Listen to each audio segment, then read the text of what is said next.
ನಮಸ್ಕಾರ. Mahesh Gowda ಸಾರಥ್ಯದ Viraj TV news ಚಾನೆಲ್ಗೆ ಸ್ವಾಗತ. ನಾನು ಪವಿತ್ರ.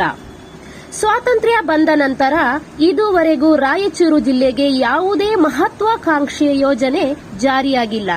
ರಾಯಚೂರು ಜಿಲ್ಲೆಯು ಬಹಳ ಹಿಂದುಳಿದ ಜಿಲ್ಲೆಯಾಗಿರುವ ಕಾರಣ ಜಿಲ್ಲೆಗೆ ಏಮ್ಸ್ ಮಂಜೂರಿಗೆ ಒತ್ತಾಯಿಸಿ 2 ವರ್ಷಗಳಿಂದ ಅನಿರ್ದಿಷ್ಟ ಧರಣಿಯನ್ನು ರಾಯಚೂರಿನಲ್ಲಿ ಮಾಡುತ್ತಿದ್ದರೂ ಕೇಂದ್ರ ಸರ್ಕಾರ ಏಮ್ಸ್ ಸ್ಥಾಪಿಸಲು ಕ್ರಮವನ್ನು ಜರುಗಿಸಿಲ್ಲ ಎಂದು ಒತ್ತಾಯಿಸಿ ತಾಲೂಕು ಏಮ್ಸ್ ಹೋರಾಟ ಸಮಿತಿ ಸದಸ್ಯರು ಪ್ರಧಾನಮಂತ್ರಿಗೆ ಬರೆದ ಮನವಿ ಪತ್ರವನ್ನು ಸಹಾಯಕ ಆಯುಕ್ತ ಶಿಂದೆ ಅವಿನಾಶ್ ಅವರಿಗೆ ಸಲ್ಲಿಸಿದರು.